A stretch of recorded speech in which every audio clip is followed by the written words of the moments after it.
On behalf of the IQAC of Achla Mahavidyalaya and Purashkanpur Hoitashandi Mahavidyalaya, let me welcome you all again to this 3-day international seminar titled Off Centers and Margins, Origin, Conflicts and Issues. So we are at the 5th parallel session here.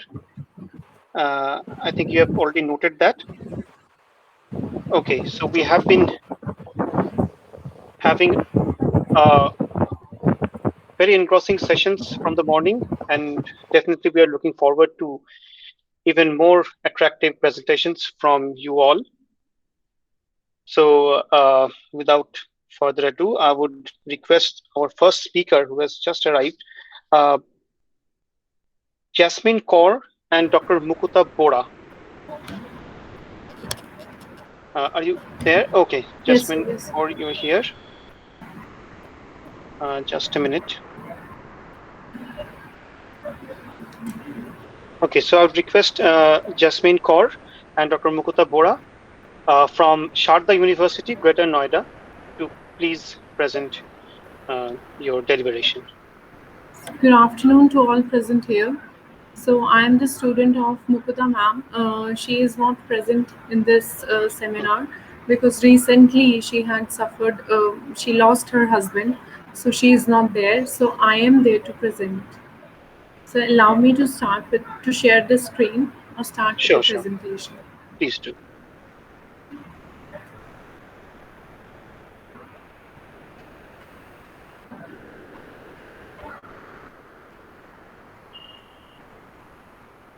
Hope my presentation is visible. Yeah, it is visible.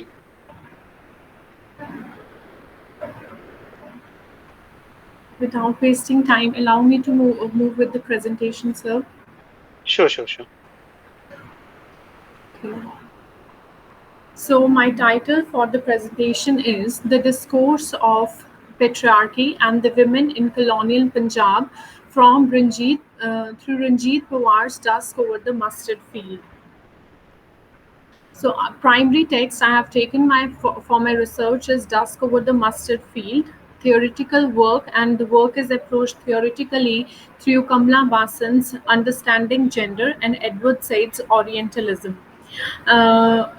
When we study the Punjabi literature, then it is analyzed that in Punjabi literature, Amrita Pritam's work is only analyzed. So this is the newly introduced writer in the Punjabi literature, Ranjit Powar, and Dusk over the Mustard Field is recently published in 2020. Moving to the next slide, the themes that I'm going to discuss in the presentation are colonial suppression, British annexation, Orientalism, and British institutional setup.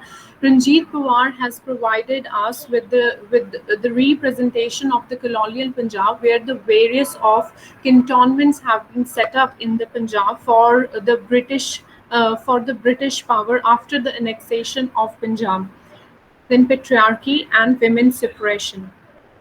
The research objectives are to analyze the socio-political condition of Punjab under British rule and its impact on women, to examine the patriarchal system prevailing in colonial Punjab and discuss the social evils such as domestic violence, male preference. Male preference is the preference of the male child over the female child. The female child at her birth is killed by some or the other way, especially in the community of Bedis or Khatris.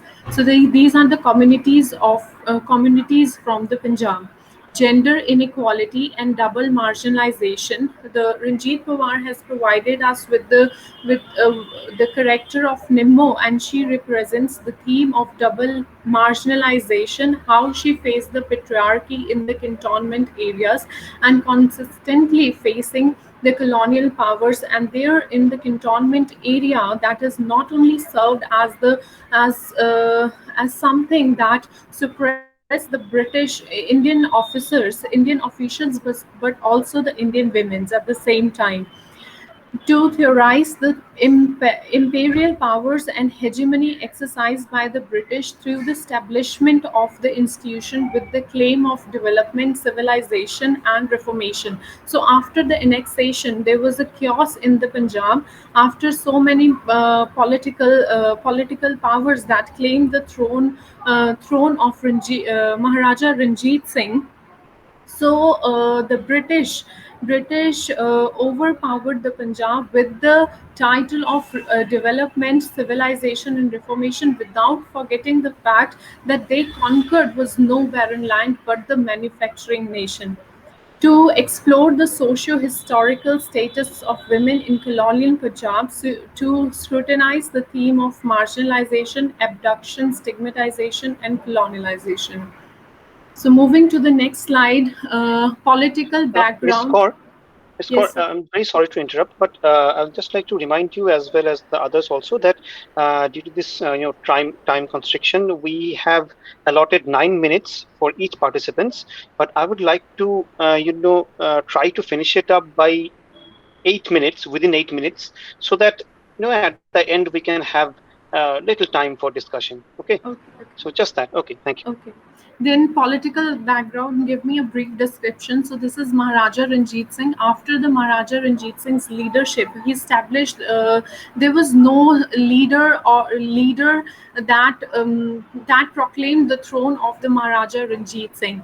So he was one of the powerful leader till date. His day is celebrated in Sikhism, and as the Sikh people only celebrated the days of their gurus, but this is one of the Maharaja whose day is celebrated in Sikhism till date. And he established the Khalsa Raj. Khalsa Raj is not here as something that defined the extremism of Sikhism or Sikh rule, but it symbolizes the freedom for all the communities, Hindu, Muslim, and Sikhs. In order to prevent, yes, at the same time when the Maharaja Ranjit Singh was proclaiming the various of the other regions in the Punjab, at the same time the Britishers also extending their powers till they had defeated the Maharashtrians, and afterwards they were facing the threat from the France and the Russia. So they made so they have to make a treaty with the Maharaja Ranjit Singh in order to face the foreign powers like France and Russia. So they signed the treaty, and the treaty was known as the Treaty of Amritsar and the Perpetual Friendship. Then afterwards, after Maharaja Ranjit Singh's death, the Britishers find it's there for the white man's burden, we can say, because they were taking the Punjab into their powers with the title of the civilization. After Maharaja Ranjit Singh, we have various of the successors like Khadak Singh, his son, then Nihal Singh, then we have Sher Singh, but all are not proficient enough to hold the power. Then women and the colonial suppression, domestic violence. So these are the themes, and I'll discuss this with the characters and who represents these themes. So domestic violence is the character faced by the character of the Nemo. We'll find that the patriarchy functions at the different places because Kamala Bassins explained the different nature of the patriarchy. So how the patriarchy functions in the domestic area of Punjab and how it functions when the Nemo is in the cantonment area. So there at both the places she faced the patriarchy, and as the result we have the theme of domestic violence, molestation. So we'll find the molestation, she was raped by her brother-in-law Bacha, or there is a character Bindo who faced the molestation from her honor Nyab Singh. So then there is cultural domination. As I told, that these cantonment areas are served as the tool of cultural domination, because Nimo in the cantonment area was forced to adapt the European values. And once she failed to adopt those European values like speaking English, wearing or walking in the high heels, when she failed, then the lieutenant Hukum Singh, her husband, then he married a second time with to an educated lady, Hasna. Then patriarchy, then complex marital relationships can be seen, where the patriarch of the family, where the male member of the family have the authority to have the multiple relationships. Then cultural hegemony. While discussing the Orient and the Occident, Edward Said gave us the concept of the cultural hegemony of the Antonio Gramsci, where he says that the domination sustains it, the power and the control through the consent. So we'll find when we'll discuss about the patriarchy, then there we find that consent, that patriarchy as an ideology have been internalized in the various other female characters. So it is not only the male members who demonstrated the ideologies of patriarchy, but the other females, because we'll find that the Nimmo is not only suppressed by the male member as Hukum Singh, but various other female members. Then the concept of Orientalism. Then here the Edward Said explains how the term uh, Orientalism exercised as an ideology, and how it is formulative out of the imagination, and how it is the reproduction of the Occident. So Orient is studied in the binary opposition to the Occident, where the Orient is always considered as the inferior by its culture or by the civilization, and where the Occident as the European experience holds the power of the center. It is about the reconstruction of domination and control, signifying the authority over Orient, considering the fact that Occident is more powerful and held the center. Now, cultural hegemony is about the cluster of ideas that undermine or reinforce the existing social structure, where the dominant group exercise its control and power over the subordinate groups through the culture. And this domination turns into this domination or the power is exercised by the dominant group, and this turns into the hegemony. So the mechanical direction on the socio-cultural life imposed by the ruler parties can be critiqued as cultural hegemony. So Edward Said in his Orientalism has also given the reference of this Gramsci's concept, where he explains the cultural hegemony or the domination or exercise of power and control through the consent, as we see in the patriarchal system, or through the binary opposition of Orient and Occident. So patriarchy is about the Madam social. Kaur, Madam Kaur, I'm really sorry to interrupt you again, but your time is almost So over. this is Okay, the so last try to slide. wrap up. Yeah, sure, please. This is the last slide. Okay, then okay, I come to the conclusion. So then the research analyzes the patriarchal system in colonial Punjab through the character of Hukum Singh, or we can analyze the patriarchal system through the relationship shared by the Hukum Singh, Nimmo, and Hasna, his second wife. He being the member of male dominated society and colonial servant, doubly suppressed Nimmo. Nimmo was forced to accept the European culture, and when she failed, he got married to another woman, Hasna. The research theorizes the imperial domination. The concept of imperial domination can be understood through the binary opposition of Occident and Orient and Occident, East and West, colonizer and colonized. So these cantonments served as the tool of domination. Or she also gave us the example of zamindari system, that ideology also divided the society of Punjab into the masters and the slave.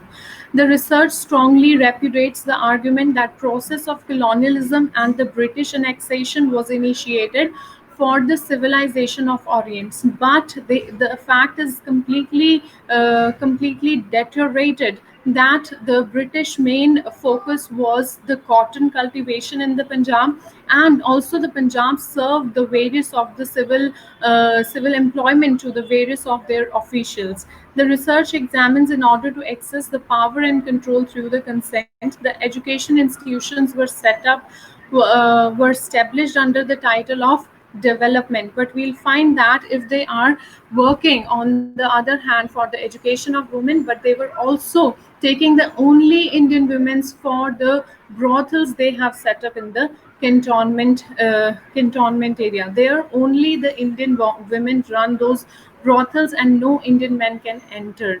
So the study enlightens that it is not only the motherland that was colonized, but also the mothers who held the responsibility to proliferate the culture. And apart from the establishment of institution, it is also the one of the reason that cultural, yes, the cultural hegemony, where the Nemo was forced to adapt the European values. So there, the responsibility of the Nemo will find that she lost her own origin of the culture.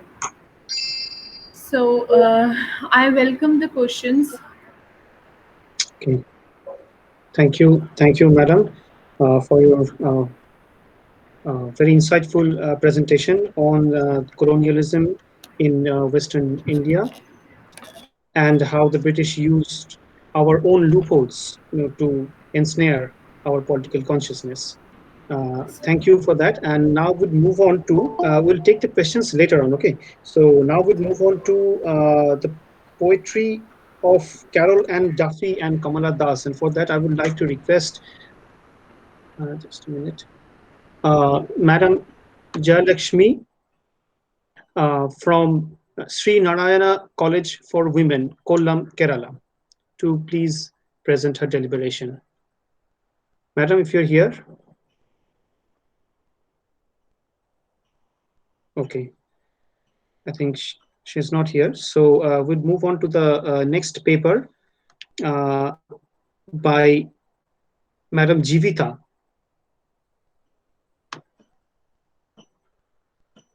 Yes, sir. Madam, are you here? Okay. Yes, yes. Okay. From Madam Jeevitha is from EFLU, Hyderabad. Please present your deliberation. Yes. Thank you.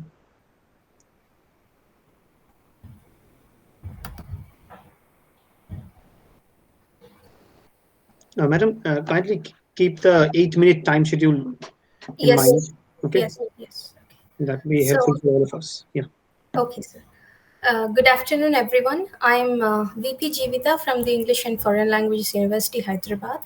The title of my paper is Understanding the Oppression of Tamil Dalits and the African Americans through Bama's Karukku and Alice Walker's The Color Purple.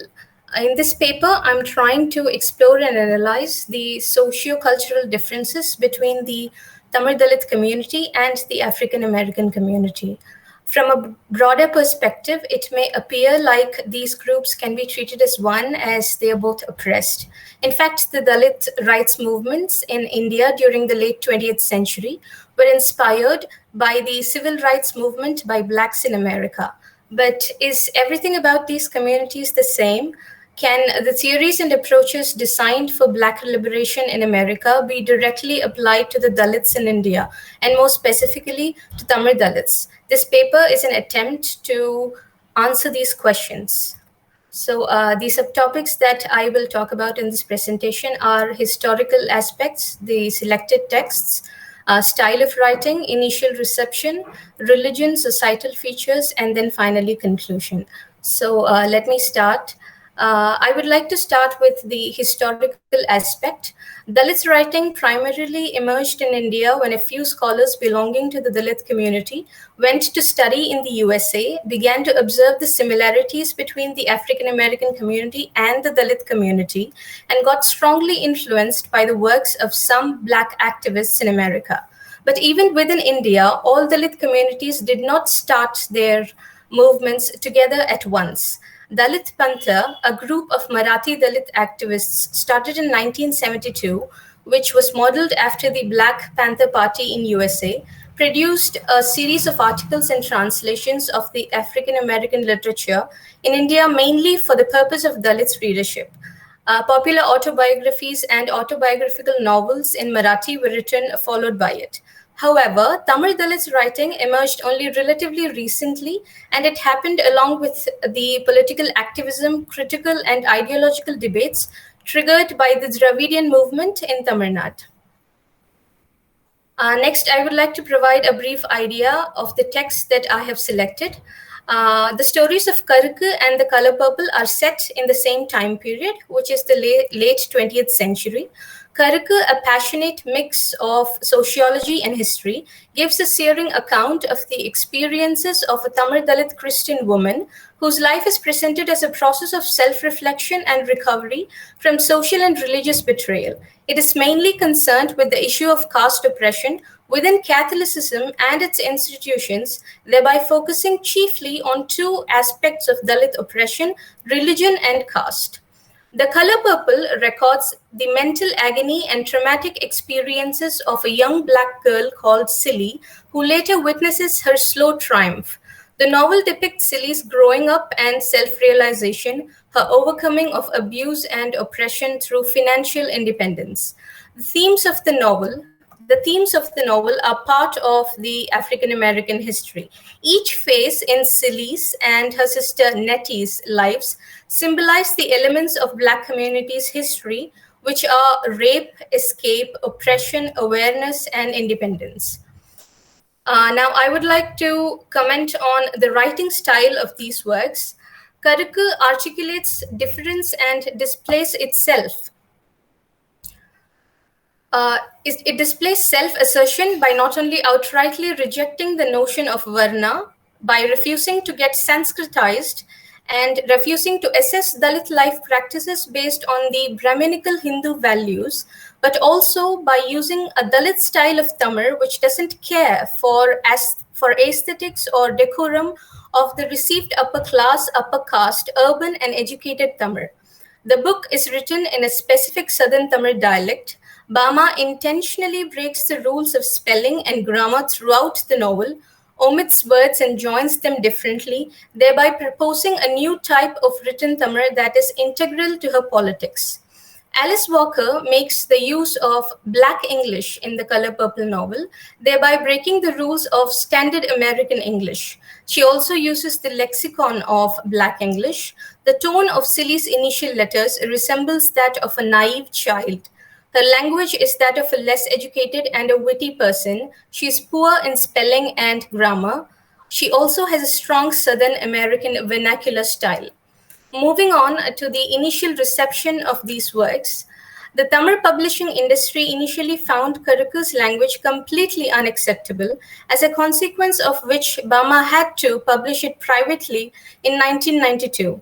Bama wasn't allowed into her village for some time after the book was released, as the villagers felt humiliated that their pitiable life condition was made public without their approval. Nevertheless, it gradually started receiving appreciation later. It is now prescribed to students in educational institutions. The Color Purple 2 did not fail to trigger controversies in the American society at the time it was published. The novel was criticized as containing obscene language, sexual explicitness, violence, and homosexuality. Some critics thought the novel was spreading stereotypical narratives about the Black male violence, while the others thought this type of representation was compelling and realistic. Eventually, this novel too received many awards and is now also prescribed in university curricula across the world. 2 more minutes, madam. Okay, sir. Religion plays a very important role in both Bama's and Silly's life. Karukku gives a complete picture of how church dictated the lives of Tamil Dalit Catholics in her village. And in Color Purple, Silly thinks of God as a white man, and as she thinks of men as monsters based on her past experience, she faces a crisis of faith. But Nettie and her lover, Shug Avery, provide her with a different interpretation of the Bible with which her faith in God is restored. As part of the oppressed community, both Silly and Bama derive their own unique interpretations of Christian God, which is radically different from the dominant class's interpretation. They pick segments from the Bible that speak differently, even against what their oppressors have been teaching them. So, moving on to the societal features of Tamil Dalit society and African American communities. The African American society possesses a certain values like openness, modernity, and liberty. Nuclear family structure expressing sexuality, divorce, homosexuality, remarriage, and interracial mixture are found in both white and black communities in the USA.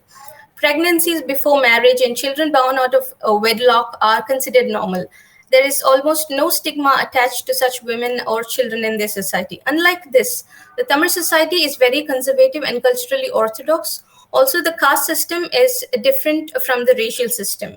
In the Tamil society, the topics of sex and sexuality are considered repulsive even to this day. It is never openly talked about, especially within families. Elders never talk to adolescents about sex education or awareness. Even in urban schools, teachers tend to skip the part about reproductive health and sex education. So now finally the conclusion. Unlike the African American community, Tamil Dalits and Tamil upper castes have a lot more in common when compared to the black people, when compared to what the black people have in USA with the whites in USA. Tamil Dalits and Tamil upper castes speak the same language, the same dialect, belong to the same ethnicity and religion, practice largely the same culture, and are genetically very similar to each other. Tamil Dalits were not dragged out of their homelands to strange unknown lands far away. They were enslaved in their own homeland by the people who belonged to their own ethnicity. Moreover, Tamil Dalit society is very conservative and patriarchal in comparison to the African American community. In spite of the fact that there are some similarities between African American community and the Tamil Dalit community, there exist significant differences between the two, and therefore approaches to understand the suppression of African Americans cannot be directly applied to Tamil Dalits. Besides, much remains to be done for the empowerment of Tamil Dalits and women in India. Given such vastly differing socio-cultural contexts, it would be a subterfuge to plainly draw parallels between the African Americans and Tamil Dalits. It is high time that the specific local socio-political, cultural, and economic conditions of the Tamil Dalit society are analyzed and are used to uplift the community rather than simply following the footsteps of USA. Targeted approaches and theories that specifically suit the needs of Indian Dalit communities are required for the better implementation of policies that are designed to liberate the communities. This is extremely necessary because until this is done, equality cannot be achieved, and peace, development, and prosperity are impossible to accomplish without achieving equality. Thank you. Thank you, madam. Thank you for that enlightening comparative analysis of the two marginalized communities, and that perhaps shows why it is so dangerous to generalize communities. Okay, so our next paper presenter is Madam Jenitta Sajji from KMM Arts and Science College, again Kerala. Madam, if you're here, yes, you present your deliberation. Okay. So good afternoon all. My name is Jenitta. I'm an English student from KMM College, Kerala, and I would like to present my PPT.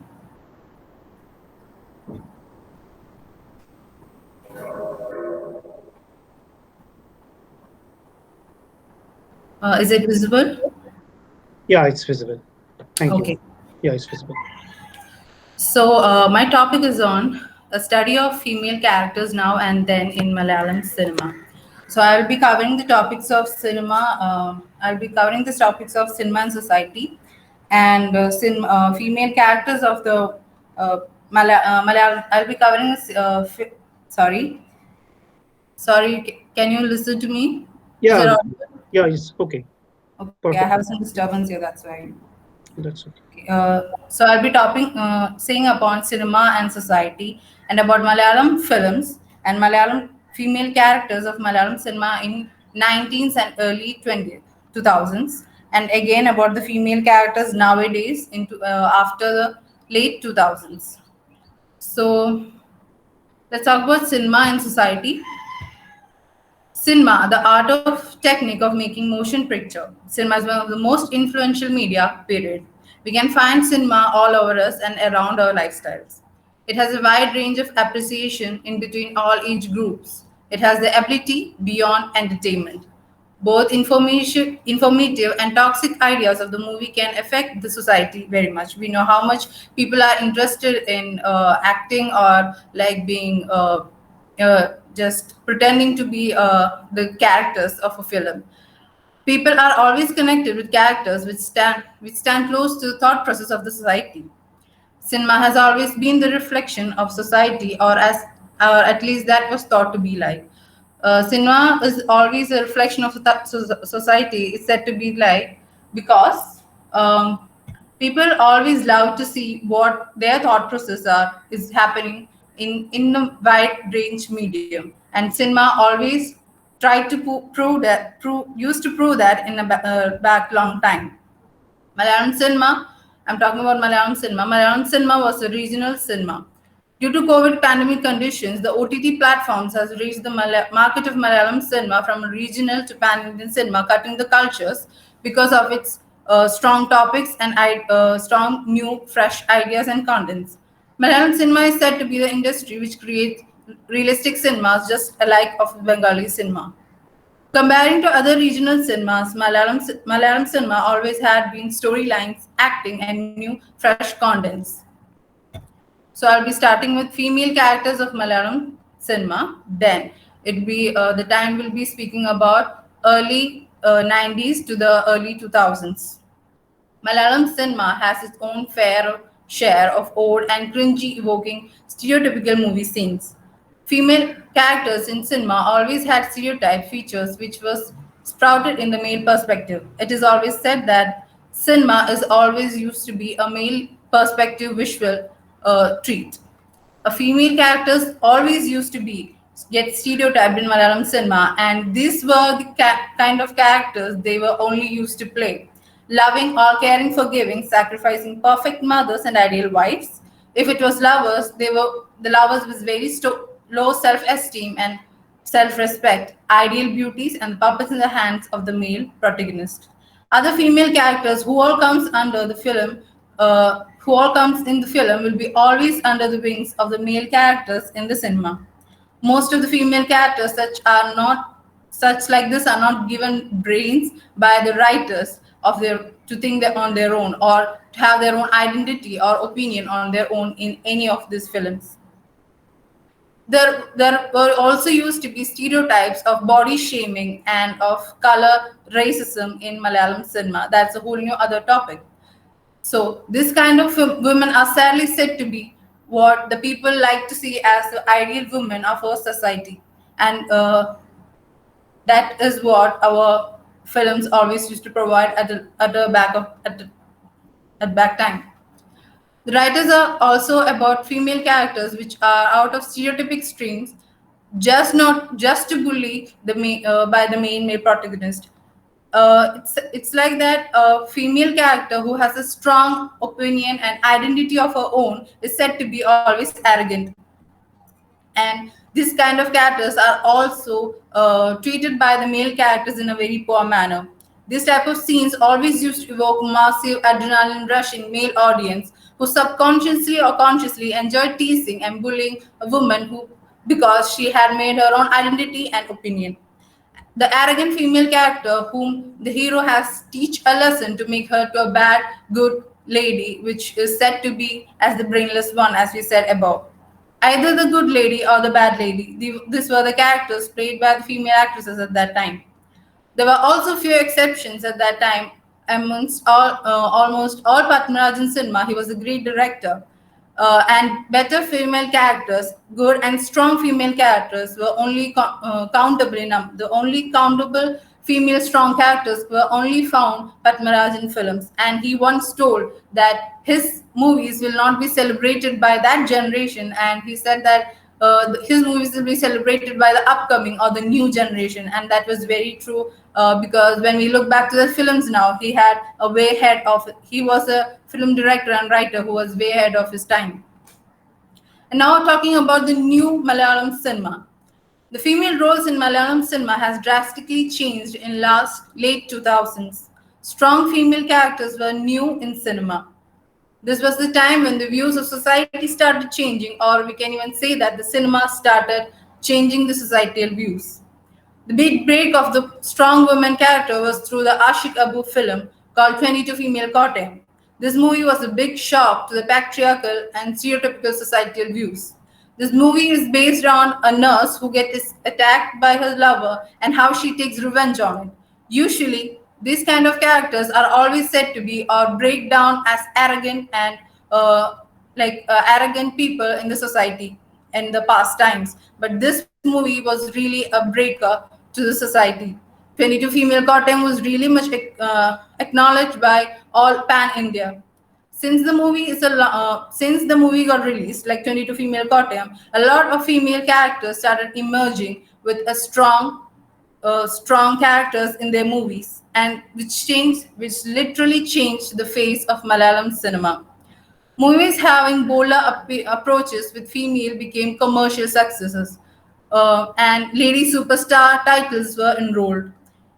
Superstar titles were only enrolled to male category for a long time. Many female actresses took decision for not acting in stereotypical movies or represent or promote any kind of such movies. The directors and the writers who created the stereotypical roles before started creating strong female characters in the present days, and that is a very big change to see. Female characters with strong identity, opinion, unique characteristic features started appearing in cinema. Now, Malayalam has its own place known for the best female characters and female-oriented cinema.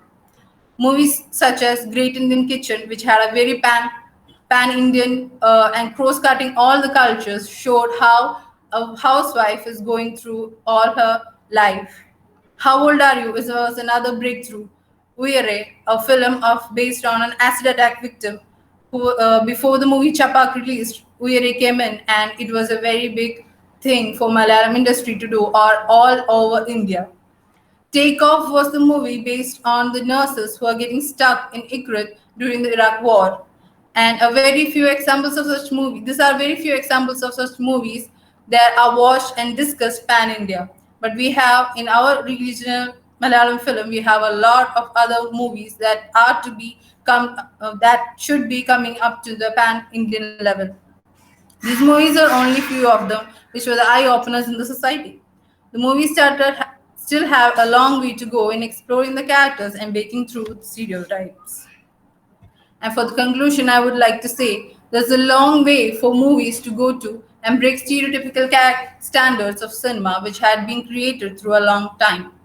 But breaking from shell of the stereotypical film characters had already been done by the new wave of cinema makers. It is clearly visible that the female characters had changed from all sacrificing, virtuous, pure, forgiving, even to a rapist. There was a film, and that film was completely based on how the male protagonist can help his sister to marry the rapist, her rapist. And that was a very, when we look back to his films now, it was very, very embarrassing and shameful. And now the actresses and the characters are getting into fearless, bold, unique, and highly empowered characters, which are inspiring the young generation to get into a new world or a new vision of how a female or a feminist should be. These changes in film female actresses also shows the change in the society towards the female stereotypes. This is a good sign of emerging cinema, which eventually will completely break apart the female stereotypes in both society and in films. And thank you.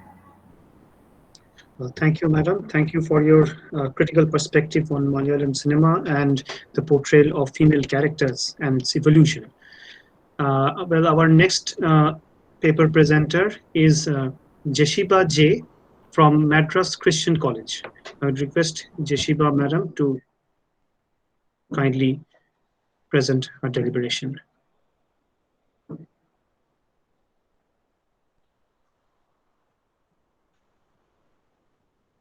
Madam, you can begin. Your mic is turned off. Your mic is switched off. You can please unmute yourself, madam. We can't hear you. So okay, can you hear me now? Yeah. You're Yeah. audible now. Yes, sir. Yes. Thank you so much. So, hello everyone, and I'm Jeshiba from Madras Christian College. And the title of my paper is Moderate, Liberal, and Radical Feminists Analyzing the Different Faces of Women in R.K. Narayan's novel in the Light of Feminism Theory. And for my research paper, I've selected three novels of Narayan, that is, The Dark Room, The Guide, and The Painter of Science. R.K. Narayan, a keen and a perceptive observer, chooses his women characters from the male dominated society and evolves them with freedom, individuality, and strength. As a realist, his novels deals with an extended experimentation of human relationship with a blend of Western and traditional thoughts. Writing as early as 1930s, Narayan's opinion about women's liberty was not about disdaining the accepted ethics and family values, but to advocate more tolerance, sensibility, and freedom. Feminism as a movement emerged as a heavy blow initially on the Western world during the 1960s and later gained social dimensions. The term was first used by a French dramatist, Alexandre Dumas, and it was defined as the doctrine of equal rights for women based on the theory of equality of sexes.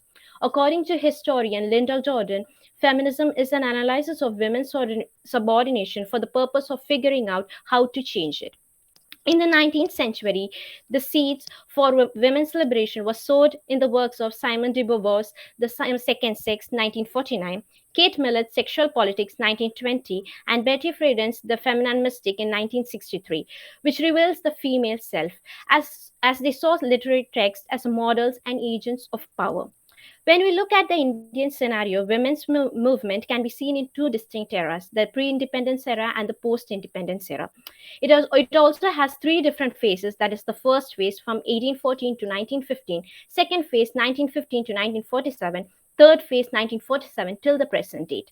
Many organizations were formed, that is, the Women's India Association, National Council for Women's Conference, and All India Women's Conference. So, all these were formed in 1917. Feminism has always been a controversial approach, but yet holds a lot of importance since its emergence. After a course of struggle of being marginalized, several laws were passed in favor of Indian women as a legal security to secure their economic, social, and cultural rights. The movement successfully brought many visible changes in society, but still the stereotypes and the ingrained prejudices existing has been wiped off and to lift the hidden voices of women.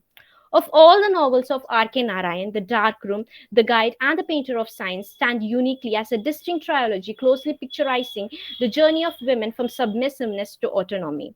It also shows how gradually women deconstruct the socially accepted beliefs and start evolving and reconstructing a new identity as a strong human being. As D.H. Lawrence quotes, the novel is one bright book of life. Narayan also reflected the intense personal experiences of women through the characters of Savitri, Rosie, and Daisy. From Savitri in the Darkroom to Daisy in The Painter of Science, the evolution of the revolutionary voice of women can be seen in three different phases. So, Savitri makes the first phase of evolution as a moderate feminist from explicit obedience to equality. And it's about a sentimental tale of a tormented wife who presents her actual life as a reflection of reality. The primary aim of the early moderate feminists were economic independence and educational facilities for women. Savitri can be grouped as a moderate feminist because her cry was also the same, and she urges her children to take university courses and become economically independent.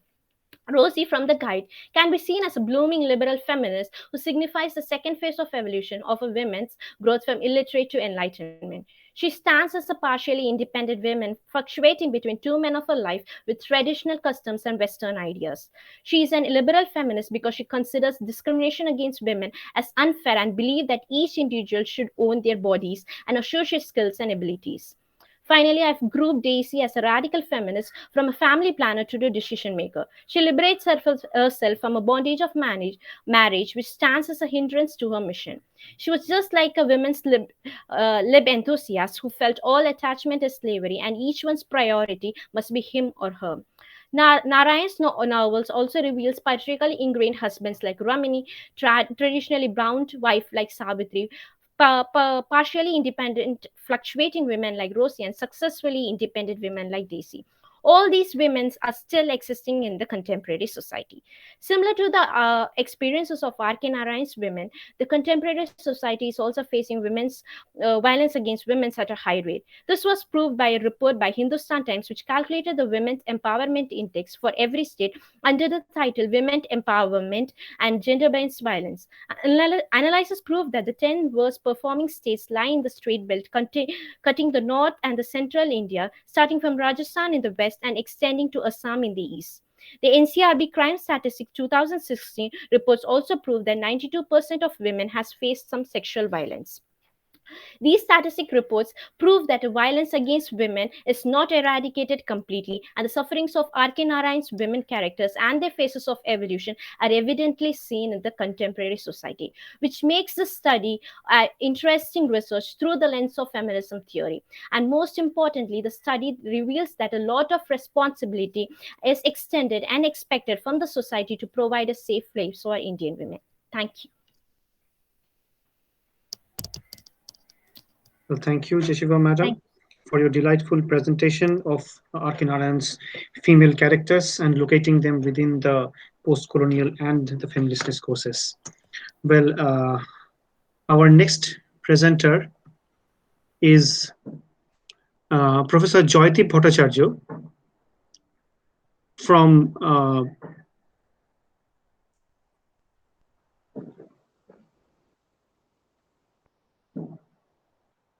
Professor Joydeep Bhattacharyya, are you here?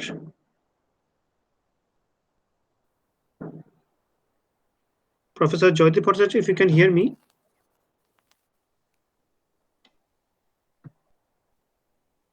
Hello?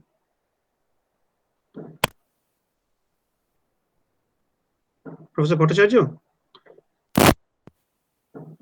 I can't hear you. Audible? Okay, yeah. You're audible now. Okay, Professor. Okay, I'm audible now, right? Yeah, Professor Bhattacharyya is from Non-Collegiate Women's Education Board. Center University of Delhi. Sir, there is, I think a minute mistake. I am not yet professor. Here it is assistant professor ad hoc, and then, assistant professor, associate professor, then professor. I'm just an assistant professor right now. Okay, that's not an issue. Thank you. So, anyway, okay. Am I audible? Should I begin? Yeah, you can begin, please. Okay. So, good afternoon, everyone. I would like to begin by thanking Panchla Mahavidyalaya for providing us with this great platform, and definitely Professor Seth for chairing this session. Now I'll just try to give you the title of my paper, which is Negotiating with the Darkies Disease in Barbara Neely's Mystery Novels. And the title of my paper is Negotiating the Darkies Disease in Barbara Neely's Mystery Novels, Motherline as Remedy? ? So I'll just give you a very brief idea of what I'm trying to do in this paper. So Barbara Neely is actually an African-American writer, and she has penned down 4 mystery novels.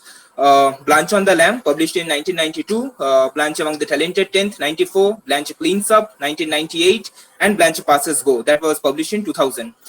Through these mystery novels, Neely introduces us to her black protagonist, the accidental detective Blanche White, who works as a housekeeper to sustain herself and her adopted children. In the novels, Darkies disease is Neely's way of dealing with mammism, of which, not surprisingly, Blanche is blatantly critical. But this paper intends to use this phrase to highlight the racial construction of the geopolitical reality with the theoretical underpinnings of motherline. Motherline is basically a term which I have, basically borrowed from Naomi Ruth Lewinsky, Andrea O'Reilly, and Fiona Joy Green. All of them are basically contemporary African-American, African-American, not all of them are African-American, but contemporary African feminists who are working on the issue of motherhood, or rather working on the issue of African-American motherhood. And they are pretty, basically working in as late as 2019-20 sort of thing.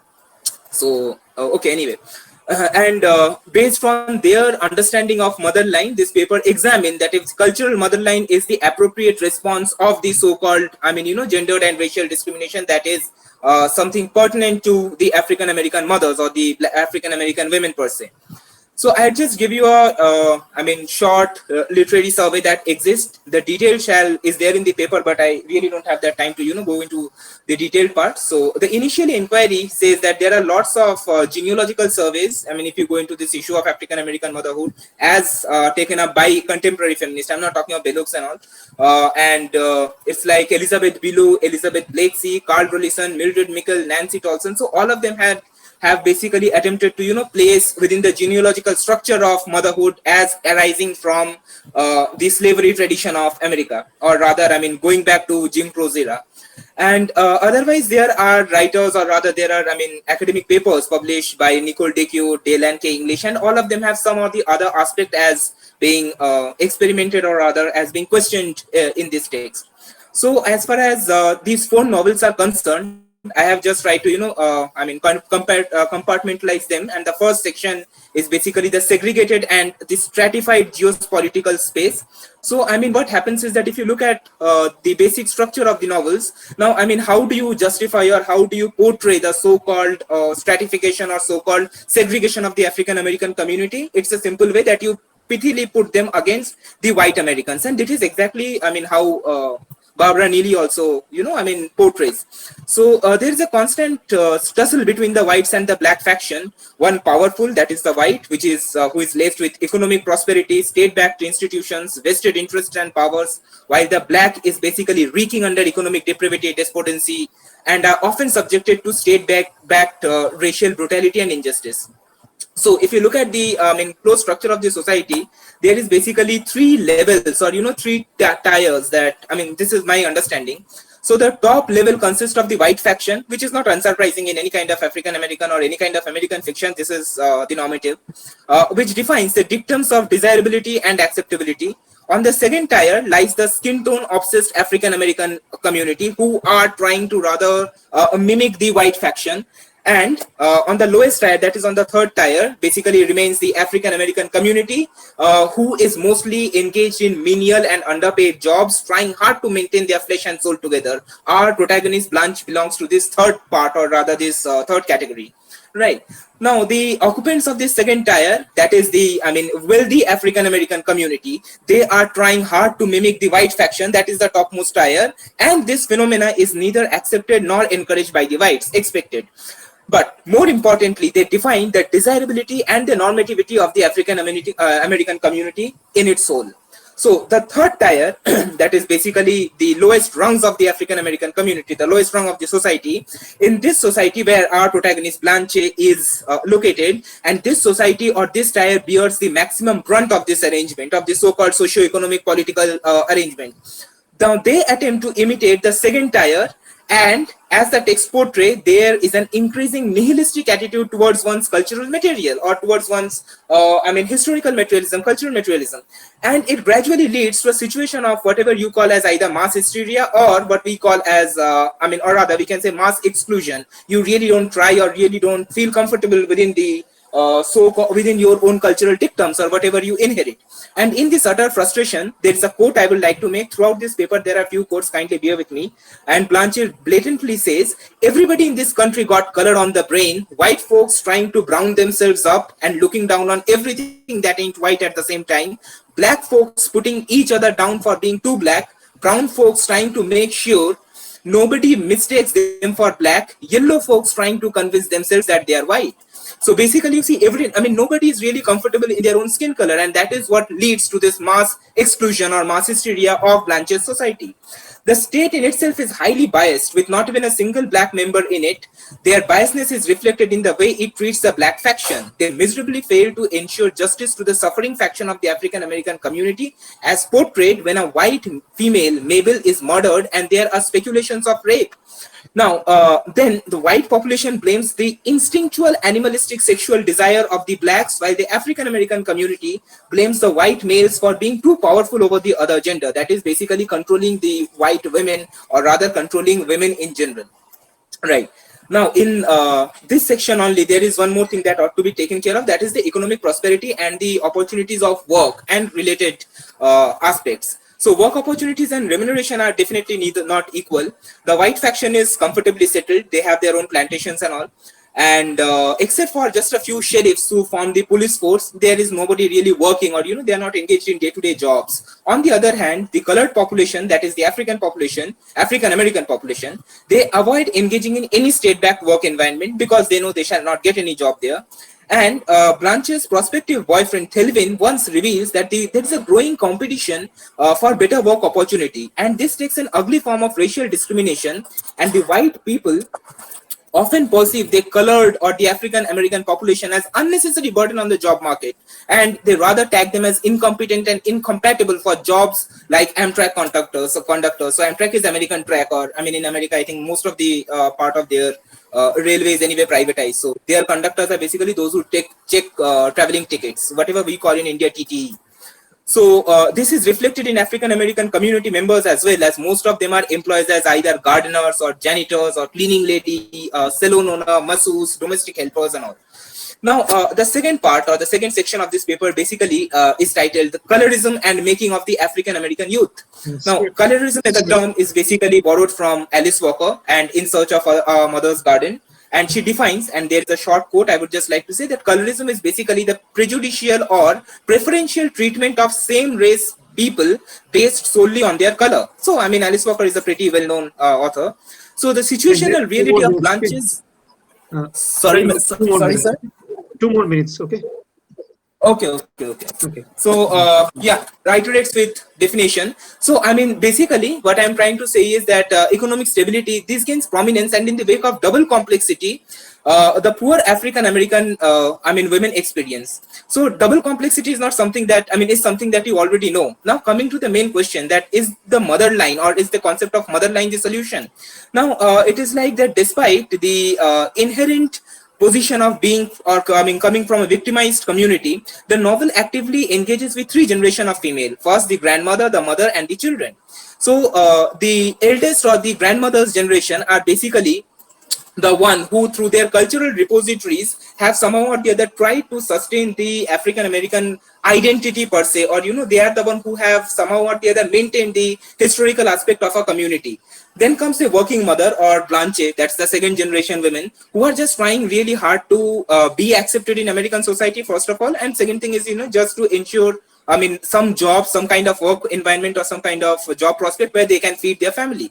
And the third one is basically the children, who definitely are like, Blanche's children, Malik and Taifa, who are definitely trying their best to, Americanize themselves. And this is something where there's huge gap, or, where this huge propensity to go, or to move away from one's cultural heritage towards the towards the American standardizations take place. And that is where the basic trouble, apart from the fact that it's a murder mystery sort of thing, lies.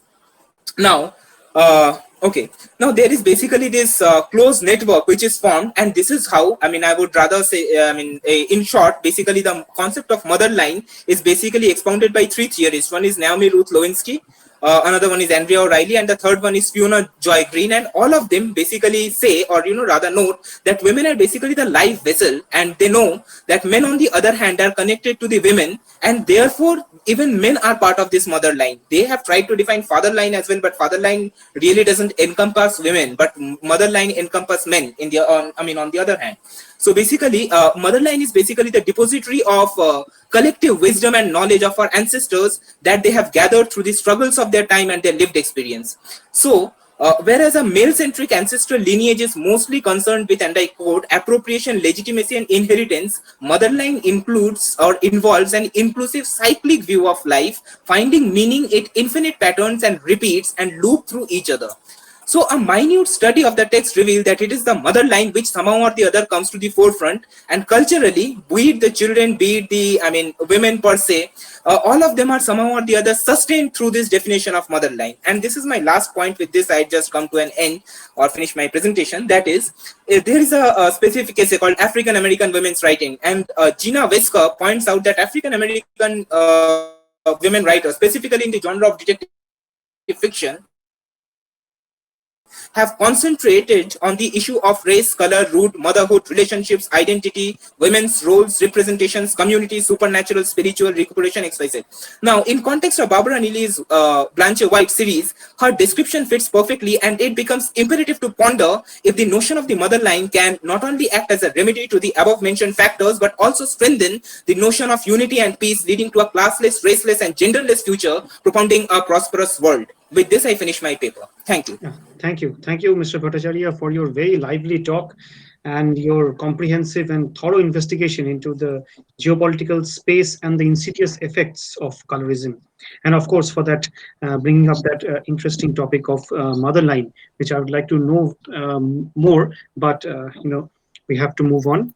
So, Yeah. okay. So now I would request our next presenter, Dr. Joshna Borua, Assistant Professor from the Department of English of SB Deora College, Assam. Thank you, sir. Yeah.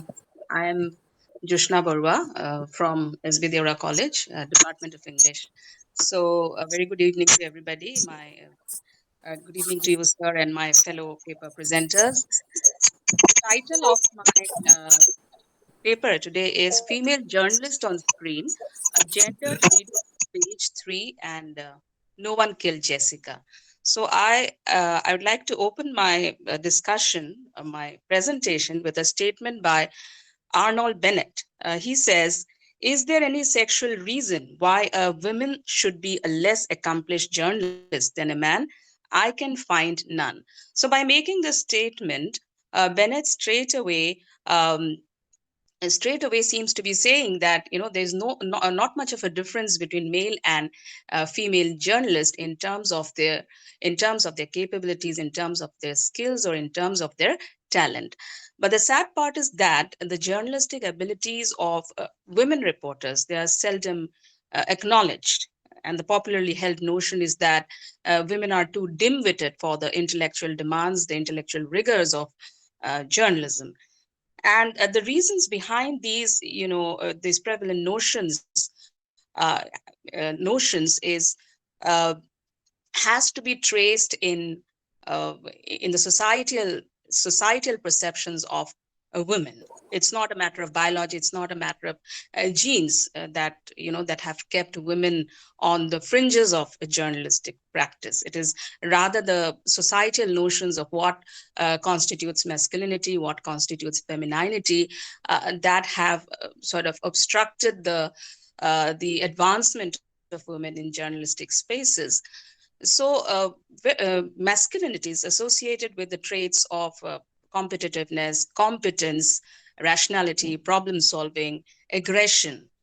And on the other hand, femininity is equated with lack of competence, inadequacy, lack of aggression, traits which are considered to be very, very essential, must-haves to rise in the journalistic profession. So these notions of masculinity and femininity, it works against women journalists. Okay, so there is no doubt about the fact that journalism, it is a patriarchal institution, and it is very, very very much structured around the male, and with women at the periphery. So in the journalistic spaces, there is a classifying system which divides male and female journalists as superior, as inferior, or as privileged, or as non-privileged. So we see that in terms of the allotment of stories, the newsroom, it follows a very, very gendered pattern. The hard news, there are two kinds of news: hard news and soft news. The hard news always goes to the male reporters, and women reporters are left to cover soft news. So issues which have serious implications, which have high impact factor, which are information oriented, like war, like politics, like foreign affairs, like business, all these come under the domain of hard news. And on the contrary, the soft news has to do with the 4 Fs, that is fashion, films, furniture, food, and other related issues like housekeeping, like lifestyle, and so on and so forth. So because journalism is a patriarchal institution, the male reporters are conveniently placed at the center. It's a male-centric universe, and they enjoy a political capital.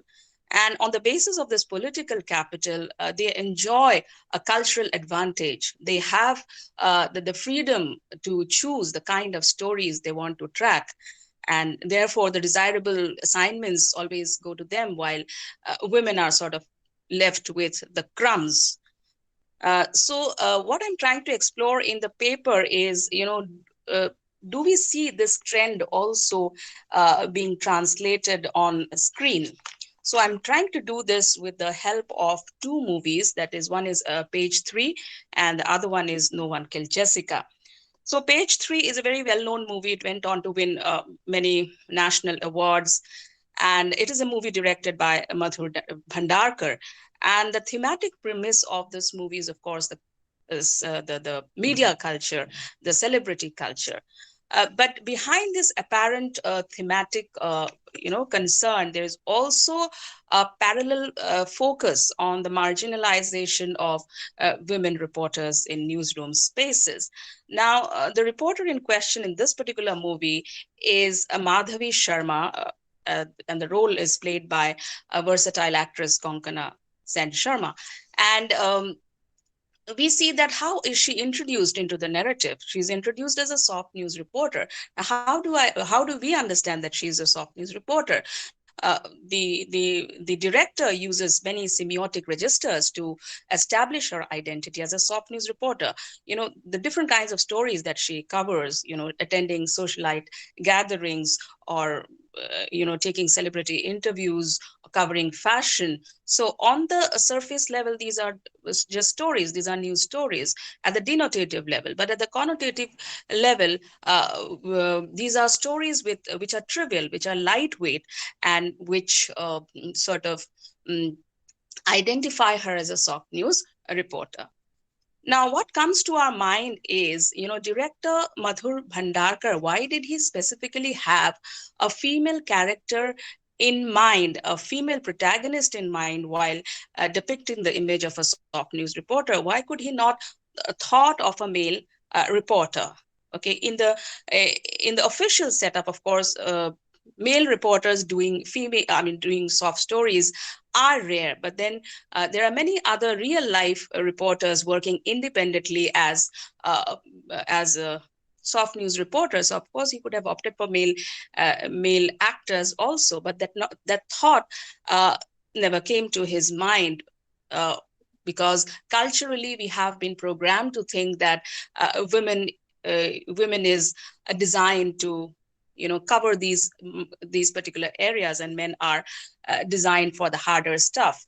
So he did not want to upset the cultural sensibilities of the audience. And for a movie to be successful, it is very, very essential that you follow the public opinion. You don't try to make or create a public opinion, you follow it. So that is why he shied away from taking that risk. So this is what, and then we see that so far as Madhavi Sharma is concerned, in the movie, she is not complaining, she is not aware, she is blissfully unaware of the fact that she is the victim of the politics of exclusion or marginalization. She never for a once, realizes that she can also go for the harder stuff. Okay, I'll just read out what I have written to save time. So a problem arises when Madhavi starts showing the first signs of resistance following the tragic death of Anjali Thapar that exposes the fake and artificial celebrity culture. Madhavi is totally disillusioned. And she wants to give up soft news and she wants to go for hard news. But the way the male editor reacts to her decision, it speaks volumes about the patriarchal attitude towards female news reporter. He's not willing her to give a shot at hard news, but finally he gives in to her request. And he also tries to explain to a fellow crime reporter, a male reporter, of course, who objects to her hiring as a hard news reporter, that she would not be able to survive the ordeal of hard news. She will be back to where she belongs, that is soft news. This is again reinforcing the conventional attitude of trying to underestimate female talent when it comes to covering hard news.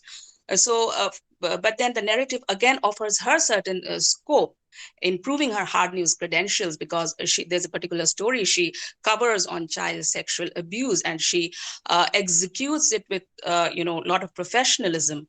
So that way she ultimately succeeds in proving herself. But then due to some unavoidable circumstances, she ends up losing her job. And by the end of the movie, we see that she rejoins the newspaper house as a soft news reporter. So she begins as a soft news reporter and she ends as a soft news reporter. And this is how, the center margin binary that we talk about, that is maintained, that is not subverted, or that is preserved. Then there's another movie in 2011, No One Killed Jessica. Of course, we see a totally different picture here, because Jessica, the Rani Mukherjee plays the role of Meera Geti. Of course, the character of Meera Geti is modeled on Barkha Dutt. And she is not a soft news reporter. She's not someone who's dabbling in girly stuff. She is a war correspondent. She's reporting from the battle lines. And the way she performs, she owns the story, she delivers it with a lot of credibility, and in the public psyche, in the public imagination, she's a top class reporter. So she's someone people trust. So this is definitely a giant stride that women journalists, at least on screen, have taken in terms of their empowerment. So when we see Meera Geti reporting from the war zone with guns blazing at the backdrop, or a mortar shell firing, we realize the metal she is made up of. She is a class apart. She is a far cry from Madhavi Sharma. And we realize that the glass ceiling that is being talked about so often in newsroom spaces, that sort of block women's march towards the center, that glass ceiling has not just been lifted, it has been totally blown off. And later on, we see that she goes on to cover the Jessica Lal murder case, and she succeeds in doing so. And she tries every tactic, going on sting operations, mobilizing public support, running SMS campaigns, doing everything that is possible to bring the culprits to book, to get them imprisoned, and to see that justice is served. So obviously, Meera Geti, played by Rani Mukherjee, is a revelation in terms of the advances, of the massive gains that women reporters have made in journalistic spaces. And these two movies, they are separated by a gap of 6 years. Page 3 coming in 2005, and No One Killed Jessica coming in 2011. And it also sort of reflects the growing stature of women journalists in real life newsrooms as well. So with this, I'd like to conclude my paper. Thank you so much. Thank you, Dr. Borah. Thank you for that very insightful reading of the two films and your analysis of the deep-seated patriarchal politics right at the heart of media itself. Well, now we'll move on to our next paper, to be presented by Madam Jyoti Biswas of Central University of Jharkhand. Madam, are you here?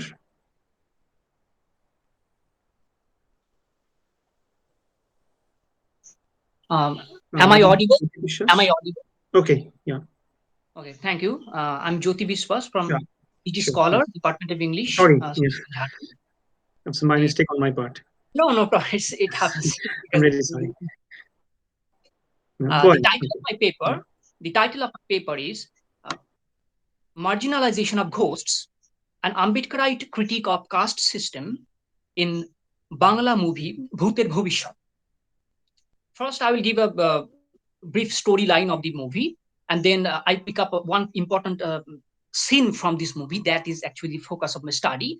And then I will discuss the concept of division of labor, and then how Ambedkarite interpretation of concept of division of laborers in Hindu society. And then I will try to appropriate how the division of laborer based on caste system actually promotes the caste identity of ghosts in the ghost life as well. Bhuter Bhovishyat, or The Future of Ghosts, is a Bangla language ghost comedy movie directed by Anik Datta and released in 2012 in Kolkata. The general storyline of this movie is as follows. The ghosts of Kolkata have faced a severe residential crisis because all old haunted buildings are being used. Ghosts of different religions and professions manage to poke their heads there somehow, but their settlement has been suddenly threatened by Ganesh Bhutoria, a promoter and realty tycoon. He wants to purchase this mansion and turns it into a 5-star shopping mall. It raised a serious concern among all the ghost inmates living there. The plot of the story reaches the climax with all the ghosts together invited Ganesh Bhutoria to their ghost mansion, terribly frightened him with their super paranormal skills, and drove him away from there, and in this way, disrupted Bhutoria's entire plan. Sir, can you please switch on your camera? That would be very nice if you could do that. Actually, the thing is that, okay, fine.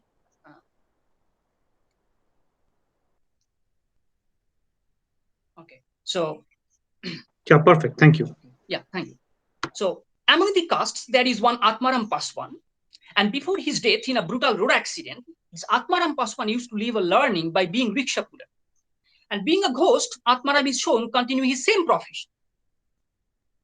There is another character, that is ghost character, Narayan Chaudhary. He seems to be the owner of this mansion.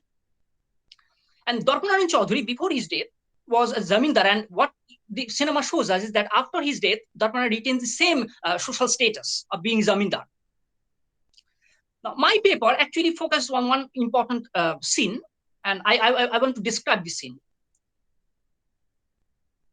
The paper chiefly focused on one particular scene where it's seen that after bringing vegetables and fish market from the fish market in his rickshaw, Atmaram Paswan is going upstairs perhaps to join the fellow ghosts. Here I want to say that Atmaram Paswan, being a rickshaw puller ghost, is assigned the ground floor for his stay. So Atmaram Paswan stays in the ground floor, and this particular scene shows that when Atmaram Paswan brings vegetables, he wants to go upstairs to perhaps to meet fellow ghosts. And on his way to upstairs, he comes face to face with landlord Narayan. And here is the important scene. Having seen Atmaram coming upstairs from his ground floor, the landlord burst into a thunderous voice and heard his dad scolding by using the following words. Nichujat, tu upore uchish Nichujat, you bloody lower caste, how dare you to come upstairs? Now, this is a particular scene. So if we watch the movie, then apart from this particular scene, we have never witnessed any sort of scene where any caste, any particular character is abusing any other character by its caste identity. But here, for the first time, we find that Narayan, being a ghost jamindar, the owner of this mansion, abuses Atmaram Paswan, a rickshaw puller ghost, for being lower caste. And this particular statement, Nichujat, lower caste, sparks debates. And I actually take this particular opportunity. Since this is the textual support, I want to develop the concept of, I would like to say, the division of laborers and caste identity based on this caste identity that plays an important role in even determining the social status of not only human beings, but also ghosts in this movie. It is quite apparent that Atmaram's professional identity is based on his labor, that is rickshaw puller ghost. But the question is, what makes the landlord Narayan abuse this rickshaw puller by saying Nichujat or lower caste? This question relates the other pole, that is upper caste. The moment we say somebody lower caste, then the opposite lower caste, upper caste binary comes into play, and we have to take into account, right? Is Narayan an upper caste ghost? Another important question. If so, then can we say that the ghosts living in the top floors belong to upper castes? Is there really a caste system prevailing after the death? If so, can we say that the Atmaram, being a ghost, becomes a victim of caste discrimination in his ghost life? Can we decode from the scene that the marginalization of a man in caste-based society of Bengal has been extended beyond mortal life, and the replica of the caste system has been justified in afterlife through a delicate plot, that in the name of cinematic culture, we have found the dangerous imaginative adventure of filmmakers and their cinematic plot? All these questions inseparably related to the ghost character of Atmaram and Darpanarayan. The Ambedkarite reading of Hindu caste system, as I will be doing, focuses on the binary, rather the asymmetrical relation of division of labor and division of laborer.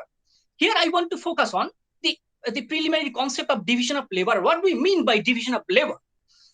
Published in 1776, an inquiry into the nature and causes of the wealth of nations by Scottish economist and philosopher Adam Smith.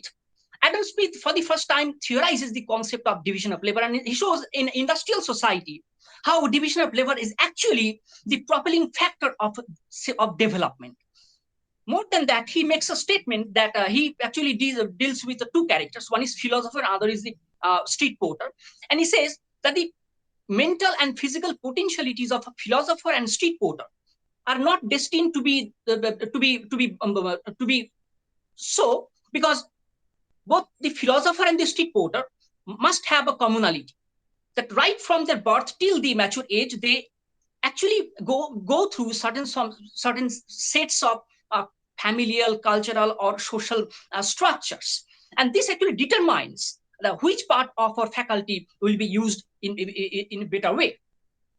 So what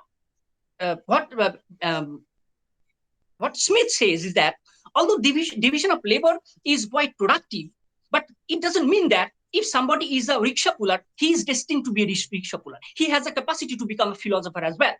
And at the same time, if somebody is a philosopher, Smith says that this is not the fact that he's destined to be a philosopher. Rather, he goes through a certain familial, economic, and social structures. So having said that, I want to say that the very concept of division of labor, as Adam Smith actually theorized, has been extended to the moral level by Emily Durkheim.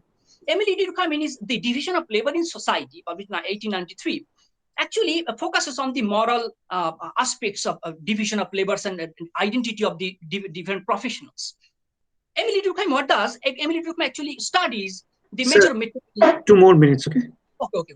So Emily Durkheim, what does? Emily Durkheim actually studies the major metropolitan cities and shows that although division of labor is very important, but most of the metropolitan cities also the centers of discrimination. And having said that, he says that division of labor could be judged as progressive the moment it fulfills some sort of moral responsibilities. But here comes Dr. Ambedkar. He says that in the name of division of labor, in the Hindu structure, it is basically the division of laborer. I want to quote Ambedkar. Ambedkar, in his Annihilation of Caste Rights, that division of labor is prevailing among all civilized society, fine. But in no civilized society, the division of labor is accompanied with this unnatural division of laborers into watertight compartments. Caste system is an hierarchy in which the division of laborers are graded one after another. Now, this is very important because it talks about the graded inequality. And this sort of inequality actually develops based on the caste identity, caste-based identity. And that sort of identity can be seen in this movie as well. And if we try to analyze the characters of Atmaram Paswan and Darpanarayan, then we can clearly see that how this graded inequality is playing a very crucial role in determining their status even in the ghost life. Having said that, I want to come to the concept of center and margin dichotomy in this movie. In Bhuter Bhavishyat, Darpanarayan abuses Atmaram Paswan by referring to his caste identity being lower caste. Darpanarayan occupies the center, whereas the Atmaram Paswan occupies the margin. Both of them are ghosts, but their ghost status is determined and certified based on their status in their previous human life. In human life, Darpanarayan was a landlord with a surname Chaudhary. He was feared by his tenants, revered by his fellow employees. His lavish lifestyle and social status also attracted many British officers. On the other hand, if we try to analyze the lifestyle of Atmaram Paswan, then we can see that he occupies the basement, the ground floor, and he occupies a rickshaw. So it shows that status. And in this way, we can say that the very presentation of the life of Atmaram Paswan is a symbol of margin, whereas the very presentation or cinematic interpretation of the life of Darpanarayan could be the seen as the symbol of margin. And this particular scene, when the Atmaram Paswan is going upstairs to meet the fellow ghosts on the top floor, is a symbolic journey. Is a symbolic journey of a ghost having a lower caste status is trying to break the caste structure. It shows the very quote unquote rigidity of the system and how this particular rigidity determines the status of a ghost even after life. So I want to read the last section. Since it is he who for the first time, since it is Darpanarayan who for the first time abused Atmaram by citing Nichujat, Darpanarayan inseparably gets stuck into the lower caste upper caste binary. For the first time, we realize that there is a caste system in the world of ghosts, the way it prevails in human life. On the other hand, Atmaram occupies the very marginal space in the ground floor with his very limited belongings, especially his rickshaw. Compared to Darpanarayan, Atmaram's social status and the social space remained unchanged. The center margin binary, as examined between these two characters, justify that it is not the division of labor, but as Dr. Ambedkar puts forward, the division of laborers based on caste identity is very important role, has very important role to play in determining the quote unquote social status of ghosts, even in this particular movie. So this is my entire presentation. Thank you. Thank you, sir. Thank you, Mr. Biswas, for that wonderful, very delightful presentation, and of course for choosing this very popular film, and of course for striking the Brahminical imagination right where it's hot, right in the bud. Okay, so moving on to our next paper, I would like to request Mr. Kalyan Patnaik, research scholar from CCOM Skills University, to kindly present your deliberation. Thank you, sir. Good afternoon, ladies and gentlemen. First of all, I like to thank the organizers for giving me such an opportunity to present my paper in this literary feast. The title of my paper is Colonial Displacement Through Post-Colonial Lenses, rereading Amitabh Ghosh's The Glass Palace. This paper traces post-colonial displacement as presented in Amitabh Ghosh's The Glass Palace, published in 2000. Colonialism resulted in the scattering and displacement of the colonized to various other colonies. The novel presents the poignant accounts of people scattered through colonial dislocation in various parts of the Asian continent. The Glass Palace focuses on the colonization of Burma and the consequent dislocation of young men as soldiers and indentured laborers. This paper examines the profound effects of displacement happened during colonial period on the physical, social and psychological aspects of human life. Pankaj Mishra in New York Times review describes about Amitabh Ghosh that Amitabh Ghosh as one of the few post-colonial writer, I quote, to have developed in his work a developing awareness of the aspirants, defeats and disappointments of the colonized people as they try to figure out their place in the world, I unquote. This novel of Ghosh addresses the experience of post-colonial migration, alienation, rootlessness, and delve deep into the psyche of people caught up in the vortex of dislocation. They communicate the dislocated spirit of the natives who are presented as victims rather than foes of the colonizers. Colonialism resulted in the scattering and displacement of the colonized to various colonies.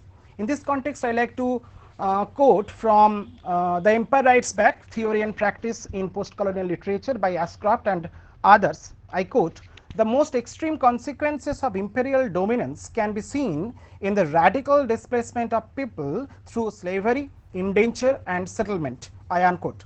The Glass Palace presents a poignant picture of young Indian men being dislocated to Burma, Singapore and Malaya as soldiers. Narrating his experience as an orderly in a hospital at Singapore, Saya John talks about the plight of these Indian soldiers.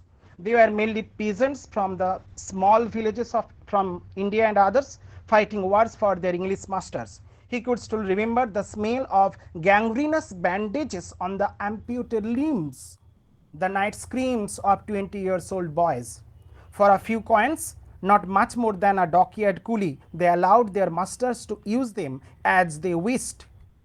They were fighting neither due to enmity nor anger, but in submission to orders from superiors, without protest and without consciences. Years of enslavement has made them just tools in the hands of the British without mind of their own. The most interesting thing is that the royal family was no exception to this colonial displacement. Spotting several Indian faces in the Rangoon waterfront, the King Thibaw was awestruck by the incomprehensible power of the British. I quote from the Glass Palace, to move people in huge numbers from one place to another. And the king wonders, he says, why this furious movement? People taken from one place to another to pull rickshaws, to sit blind in exile. I unquote. He was also worried where his own people, now a part of British Empire, would go, as all this moving about would not suit them. But there was no way out. I quote, they were not a portable people, the Burmese. He knew this very well for himself. He had never wanted to go anywhere. Yet here he was on his way to India. The conversation between the king and the British official reveals his sense of displacement and the agony of his heart. When Mr. Cox informed the king that the royal entourage was to be moved to Ratnagiri from Madras, the king asked naively, I quote, how long are we to remain there? When will we be allowed to return to Burma? When he came to know that he would have to stay in Ratnagiri forever, the king rose to his feet abruptly and went to his room. He did not step out again for several days. On the other hand, another minor character called Dolly, who is the maidservant of the queen, she has to suffer from a sense of loss and dislocation. As a young girl, she was forced to move from home with the royal entourage. She was one among a little procession of 8 brightly dressed orphan girls who followed the royal group on foot. Her displacement from her native roots and her discomfort over it is clear when she declares to Uma that she could never think of going back to her country. I quote, I would never be able to rid myself of the idea that I would have to leave again one day, just I had to before. You would understand if you knew what it was like when we left. I unquote. She said with a shiver that she tried not to even think about it. She is not ready to go beyond. When she felt at home in India, her marriage with Rajkumar required her to leave the country. The parting scene is poignantly presented by Ghosh. From a window upstairs, the 4 princes waved her goodbye. Dolly tried to wave back, but her legs buckled under her and she fell to her knees sobbing.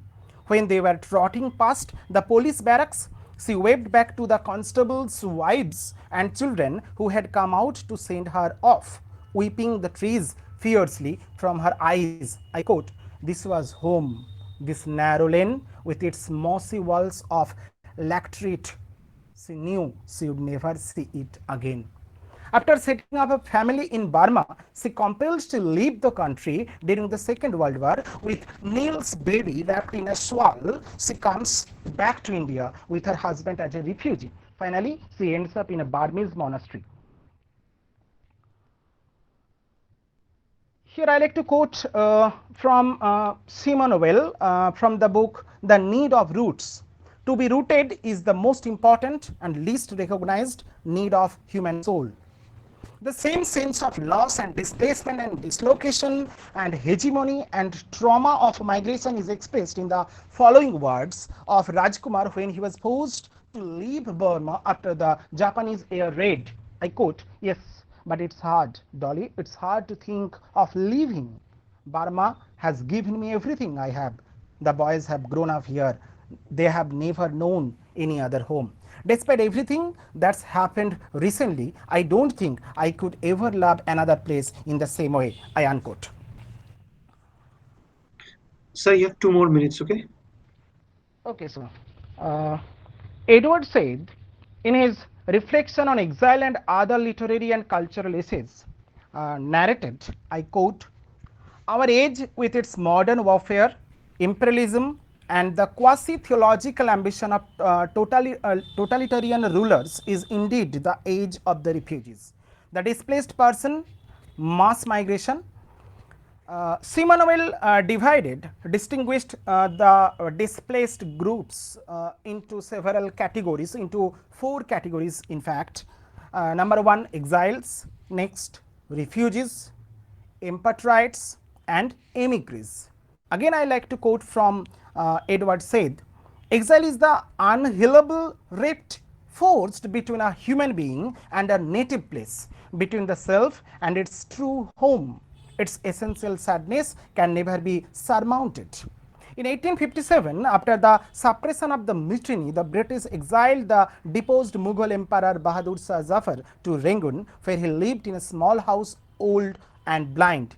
In 1885, when Burma was besieged by Britain, the royal entourage was exiled to India and forced into an anomalous and miserable life. Even after 20 years of exile, Dolly had a vivid memory of the Mandalay Palace, especially their walls. I quote, "Many of them were lined with mirrors. There was a great hall called the Glass Palace. Everything there was a crystal and gold." I unquote. As exiles, they were made to live in the worn-out bungalow in Ratnagiri. Salman Rushdie, as narrated in Imaginary Homeland, I quote, "Exiles or immigrants or expatriates are haunted by some sense of loss, some urge to reclaim, to look back, even at the risk of being mutilated into pillars of salt. Memories of the land they had left behind linger in the minds of these people even after years of displacement. Living in the Tik camp, Sayajan and Rajkumar would sit in the hut's balconies, talk for long hours in the night about their past. Sayajan would reminisce about his life in Malaya and Singapore and his dead wife. Dolly, too, could not forget her home, though she was forced to live as a refugee in India. In January 1948, as soon as Burma got independence, she decided to return to Rangoon and live there for a while. When she found that Rajkumar was not interested to accompany her, she left her husband and granddaughter and booked a single one-way passage to Rangoon. Diaspora involves physical or psychological movement along with a loss of home and identity. Diaspora is considered as the voluntary or forcible, and here obviously this is not a voluntary diaspora, this is a forced diaspora. In this context, I like to quote Robin Cohen from his book Global Diasporas, an introduction. Robin Cohen describes, "Acknowledge that the old country, a nation often buried deep in language, religion, custom or folklore, always has some claim on their loyalty and emotions." Finally, I like to conclude and I like to relate this very particular paper with the title of this international seminar, thus, that those royal members who were in center in pre-colonial period shifted to periphery in colonial era, and royals turned marginalized subalterns. That's it. Thank you, sir.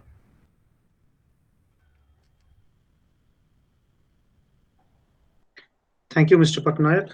Thank you for that wonderful description and your succinct approach to Amitav Ghosh's famous book, The Glass Palace. Well, moving on.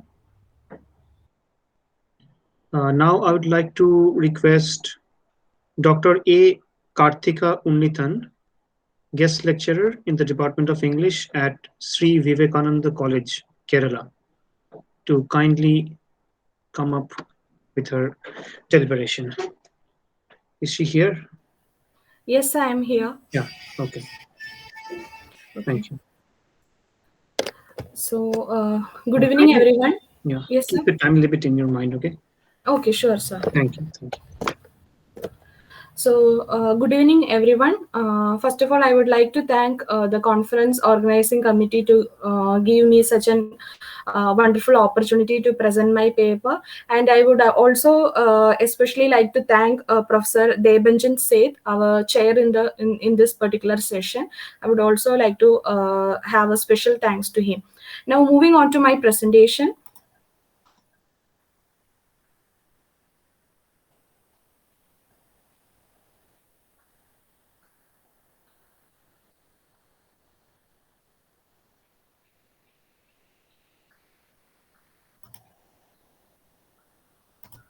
So the title of my presentation is, just a minute, I would like to share my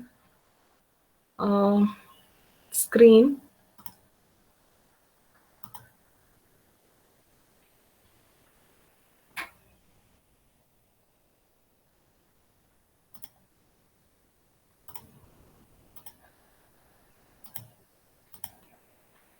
Yeah, hope my screen is visible. Am I? Yes, madam. Yes. Okay. Yes, madam. Okay, thank you.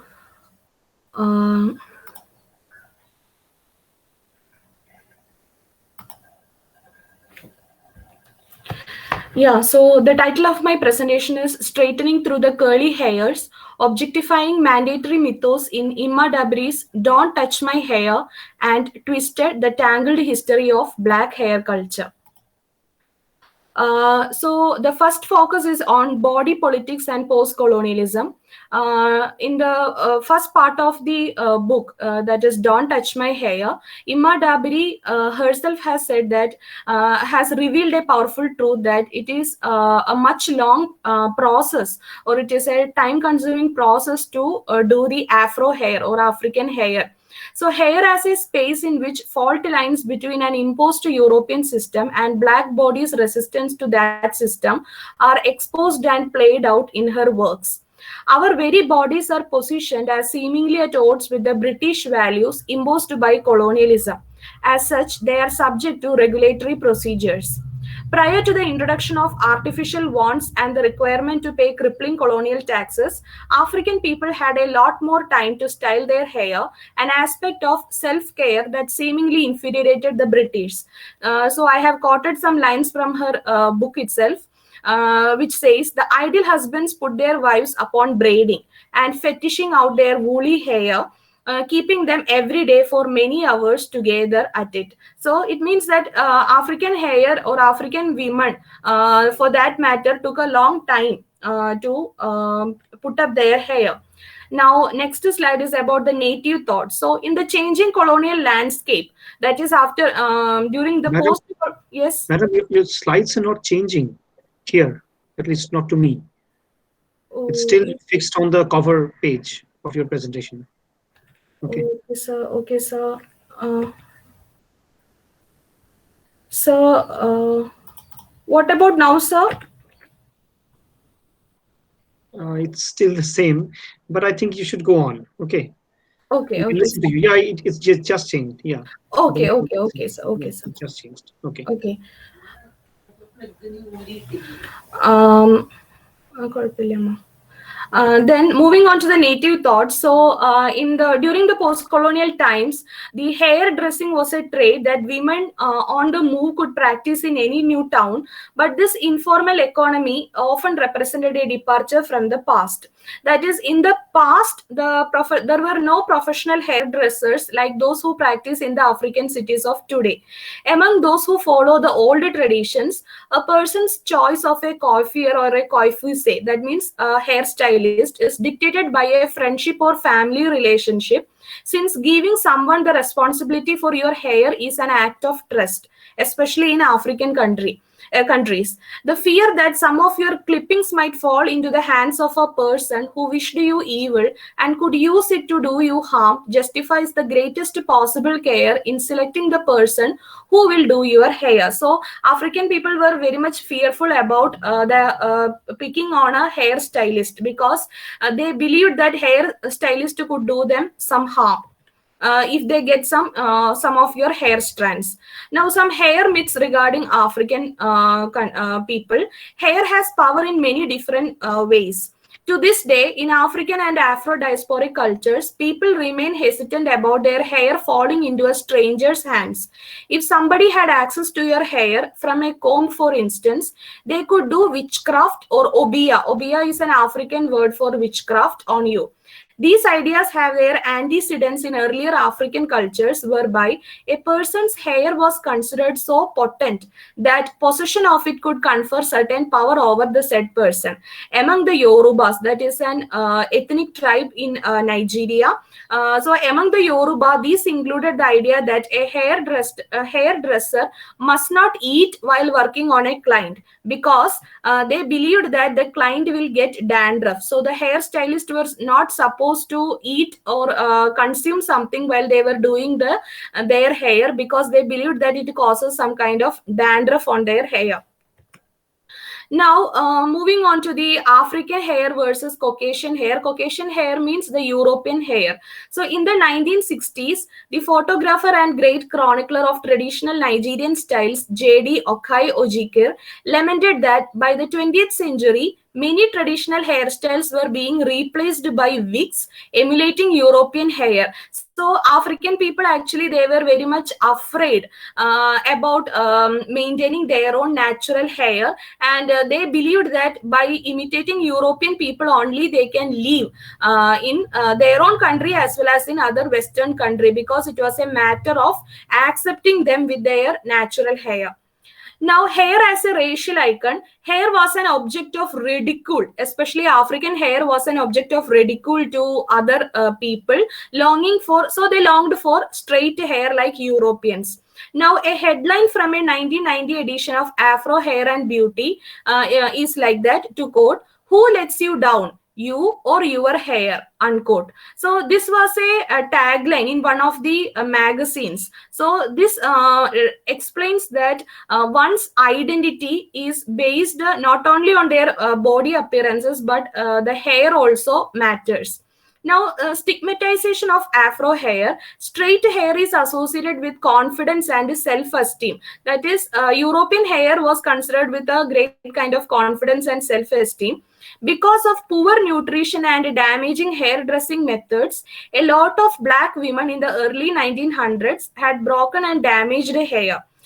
It was a world far removed from the nutritious diets and the rich butters like shea butter, which is called as ori, and oils, coconut oil or addy abgon, applied to the hair that resulted in thick, lustrous locks for their ancestors in West Africa. So what happened is that during the 1900s, when there was slavery at its peak in Africa, people couldn't have nutritious diet, so a lot of damage happened, and those who had hair also, they started to in order to survive, they had to make it into straight hair using lot of chemical processing and all.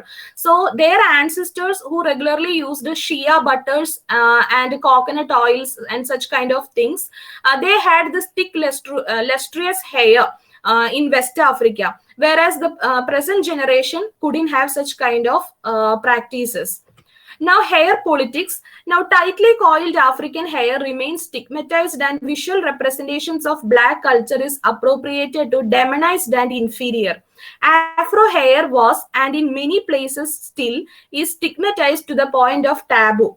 Black people wearing their hair in its natural state is still enshrined in law as permissible grounds to be fired. So in many places, like from South Africa to Brazil to UK to US and Ireland, wherever people of African descent exist, there were many laws which made them permissible. If they got their natural hair, they can be fired. So such kind of discrimination continued even now, even in this time of globalization, it continued because of this hair identity.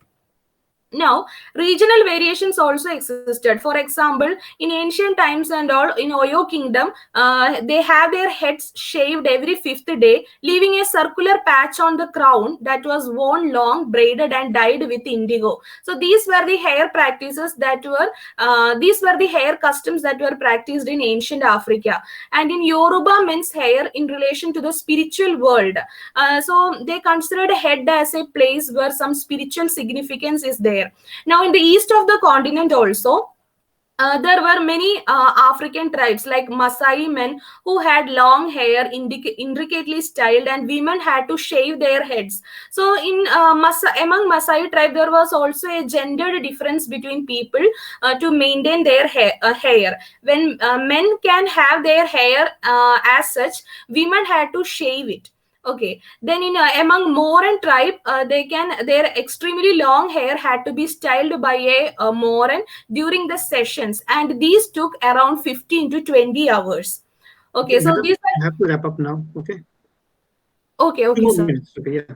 Okay, so Dabris, so I would like to quickly point out some major things. So Dabri, she's telling in these two books, in Twisted as well as in Don't Touch My Hair, these are the three questions that she asked. What exactly it is that we are expected to be doing with our time? That is, people are saying African hair takes a long time. So she's asking if what is the other main thing if we don't have time for our hair, and what is more profound or simply enjoyable than this type of activity, that is hairdressing, and what is life if not physical intimacy and a communion with our brethren. Now, hair in African life, all these are like in Western educational system, max is kind of something abstract. It is removed from everyday life. Whereas in African hairstyling culture, max has got an inevitable part, because their braids and their hairstyle patterns is all related to geometry, and it requires algebra. So when some of the people asked the hairstylist, they told that they are doing it unconsciously. They themselves do not know that they are doing it in a mathematical way. But when we look upon the patterns of African hairstyles, we can see that there is an intricate connection between max and African hairstyle. And also, during in a empire called Palanquin, so it is 10,000 miles far away from America. It is an African settlement where they have this they use this hair braid patterns in order to escape from slavery. So for example, the hairstyle called mother, they have it means that the women elaborated the hairstyle as a form of signal, and they could escape they could escape from in blocks of forced slaves. So each hair pattern was encoded in a different way in the island called Palanquin. Okay, so now you can see a picture here where two children are with a rounded hairstyle. So this is a popular hairstyle called snail. And in we can't see the picture. I mean, it's still fixed on the body politics and post-colonialism slide. Okay, oh, okay, so you okay, can sorry. skip to that slide. Okay, so okay, that you can see that. Okay, okay, sir. So actually in a 2016 case, it happened in South Africa only. A child was dismissed from the school because she was having her own hair, means natural hair. Now, Afro hair in media, African black hair products was being used in words like defiant, wild, unruly, unmanageable, and all. So even African hair in media is also being disadvantaged a lot. Now, I would also like to say about a case of Blue Ivy. Blue Ivy is she is an 8-year-old girl who received a Grammy Award for her musical album. But when you search in Google, if you type Blue Ivy, you can get that ugly Blue Ivy. That is the first link you will get because of her hair. So you can see that people, instead of encouraging her artistic talent, is being criticized upon her hair. And there was some petition where 6,000 signs were collected from people making a case against this particular girl to have her hair unnatural or artificial. People were asking her to make her hair straight. So all these are the latest media cases. Now my findings is that the final conclusion is that it is your hair, it is very beautiful, and it is very natural, good to see it as natural as it can. So you need not be going behind all these beauty standards. Whatever you have in natural, you maintain that, and that will be the best possible way you can present yourself and your identity. And the references that I have used is mainly the two books by Imma Dabri, that is Don't Touch My Hair and Twisted, The Tangled History of Black Hair Culture. So that's all. Thank you, sir. Thank you all for your time and patience. Thank you, madam. Thank you, madam, for your very thought-provoking analysis of the cultural symbolism of And hair. I'm extremely sorry, sir. I couldn't No, show the that's PPT. okay. Yeah, that's a technical glitch. You can't help. That's okay. And so, does anyone have any question for any speaker?